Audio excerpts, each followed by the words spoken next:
Um, okay, I'll start it. It's going now. The last thing you said yesterday was you said that we're just at the start of the Korean War.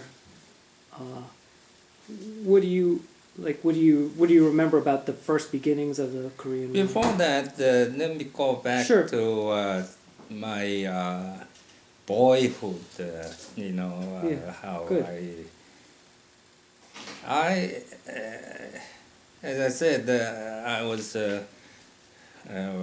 one of the real numerous siblings in the family, and I was right smack in the middle. And even though our parents were not that well off financially, it was a very, very loving family. The kids were really close, and particularly my older brother right before me, he and I were very close, and he always teased me and so on. I was from a very young age, I was a very rugged boy. I was really never really got sick, and if I get a cold or something, everybody is so surprised how he can get the cold and so on. And I remember probably way back, maybe I was 4 years old, or maybe about 4 years old. And I was so rugged, and I was not that good-looking child.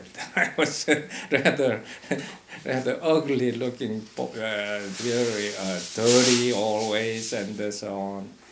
And the people around me, the grown-ups, gave me not that nice nicknames. And I was very outgoing, so to speak, and wasn't. There was no fear. I was really fearless kid. And one winter, I very vaguely remember that instance. I was running around bottomless, shoeless, running around in snowy day outside. And a cop passing by and spotted me and grabbed me, and my mother was eventually scolded by the police and so on.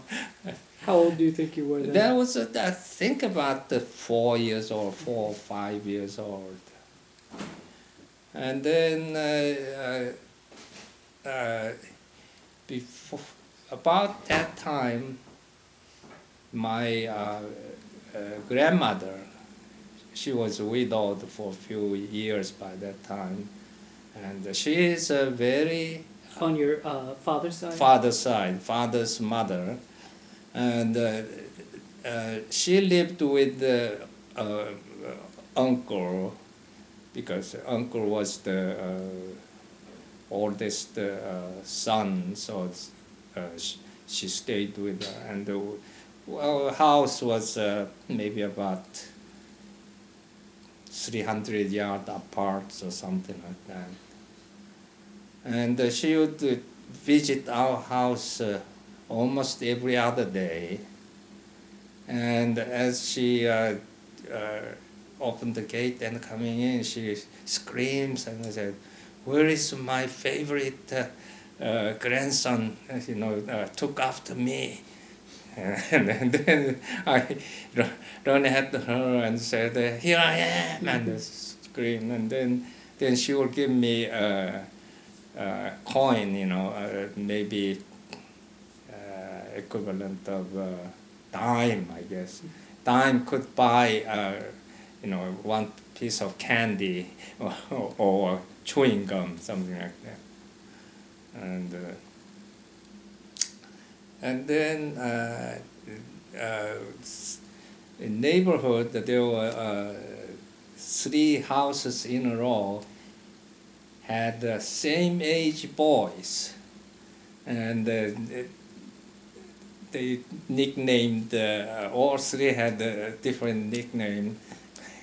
Mine was a piglet and pig, and the next boy was a bear cub, and the other one is an ox. He was a big boy for the age, and we 3 were together all the time playing and so on. And the boy named Ox was still alive when I visited North Korea 1991. He was still there, but the boy, bear boy, was not around. He was during war. He was executed by authority. Apparently, he joined anti-government guerrilla or something, and got caught and executed. And then, so that was about 5. We were about 5 years old. I still have vivid memories for that time. And then my school started, and somehow we were all same age, but for some reason those 2 boys didn't go same grade. They were 1 year behind me, so I was 1 year ahead of them in school. And first maybe 3-4 years, I was just ordinary kid, and I didn't excel anything yet. But from about 3rd or 4th grade on, my academic side was showing. So I started being one of the top kids in the class most of the time. And then we were, I think, 3rd grade. The Japan was defeated in the war, so Korea was liberated. And kids in North Korea was under North Korean communist regime, and the education was that direction, going that direction. Yet still my academic standings were getting even better and better, and always I was top in the class. And the year the war broke out was 1950. I was 7th grade, I think, 7th or 8th grade. I was picked as the best student of the whole county, and then the best, based on the scores. And I was given a medal from Kim Il-sung. Oh, really? Yeah. I've never heard that. Yeah, they had they called it they had this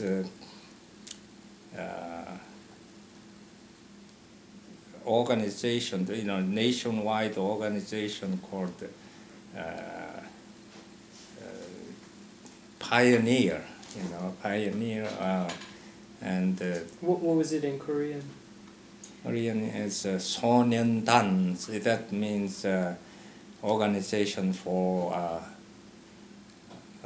children.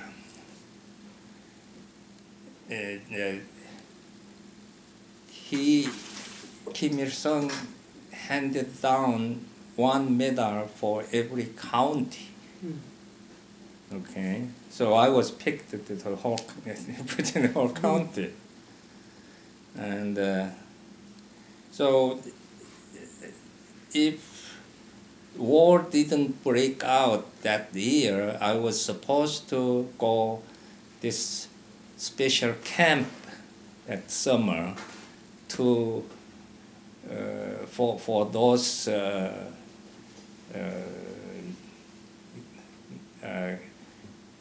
boys and girls who received the medals, but because war was broke out, that was all cancelled. So, and then June the 25th of 1950, we were in summer break. The war, Korean War was broke out. So then on, the school was closed because of this just constant air raid from the U.S. Planes. Do you remember bombings or? Yeah. There's the story.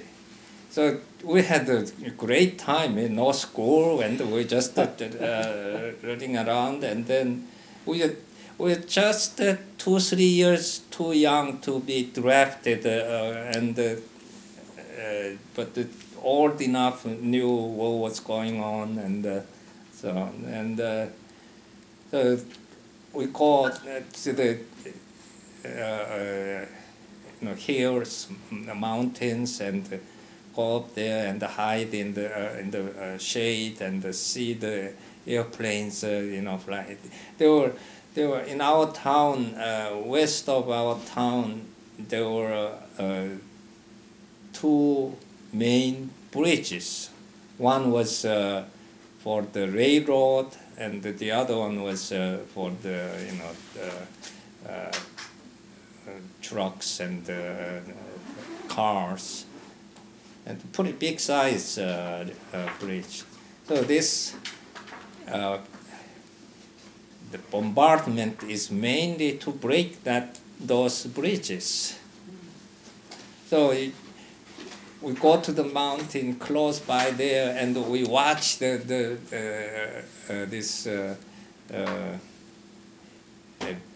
B-29s.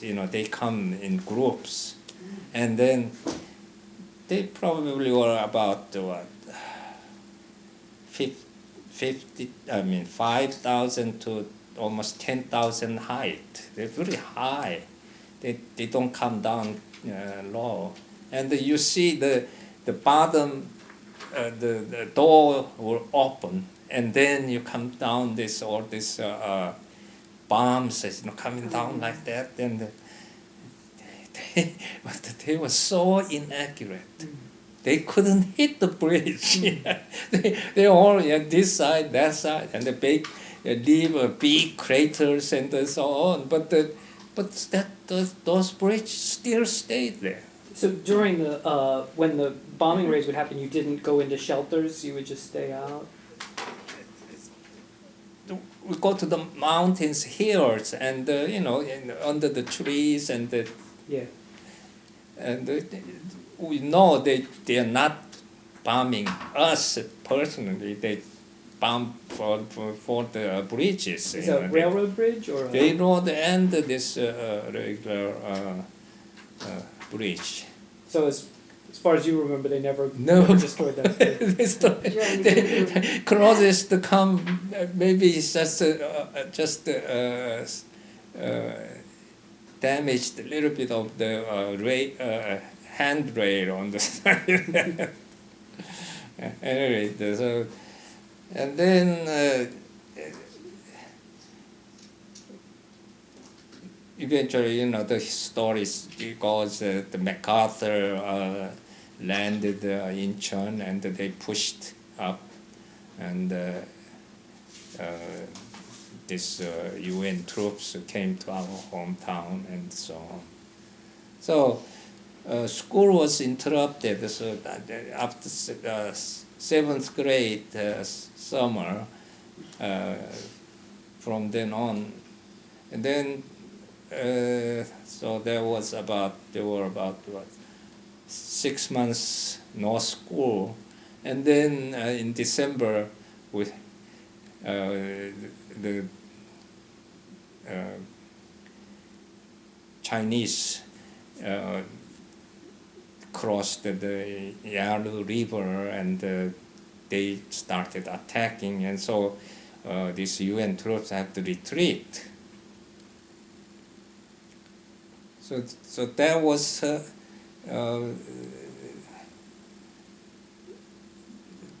it. That from then on, I was no longer in North Korea. It came down. So do you remember when the UN troops took control of your town? Oh yeah. And yes. So there is another story. Okay. My second brother, who was a very bright man, and he quit the normal school and escaped to the Seoul, South Korea. Right? In the meantime, in the South Korea, he joined the UN troops, and then he was assigned to this artillery units, and his unit, it was a regiment, I think, stationed in our town, our hometown. Is that just coincidence? Coincidence. Wow. Entirely coincidence. So his unit stayed there. So we had a great time. He, gave this all the candies and all this bring home. And About what month do you think he arrived in your hometown? that was about the middle of November. Middle of November, and they stayed until about early about 10th of December. So his unit had a Thanksgiving dinner there. So we didn't know what Thanksgiving was or anything, or what turkey was, nothing. We didn't know anything. But he was describing that's their tradition, and they have a big, dinner, real good food and so on. Was he serving with other Koreans or with Americans or? It's American unit, but they recruited some Koreans in Busan, South Korea, and then they took these recruits to Japan and trained there for a few weeks, I guess, and then they called that unit as Katyusha. KATUSA, Korean Army Trained USA. Okay, they were pretty big number, probably a total of maybe 40,000 of them. So they joined. So they were not Korean army. They were under U.S. Army, so they were treated much better than Korean regular army. So he, stayed in a hometown for about 3 weeks, I guess, 2 or 3 weeks. And then the front line situation was getting bad because the Chinese army entered the war, and really U.S. Marines particularly had a big setback. Not far from our hometown, that was a famous battle. The Marines lost. Do you know is there a name for that Name battle? is Chosin battle. Chosin. I can show you that the map later. Mm-hmm. That was one of the worst U.S. Marine defeat in the history. Anyway, so they had to retreat. So we were fortunately joined that retreating ships from Hungnam harbor. So that was our end of our life in North Korea. From then on, we just moved to South Korea. Do you were you old enough that do you remember the decision making that your parents made to decide to leave? Yeah, that was okay. That my parents, particularly mother, was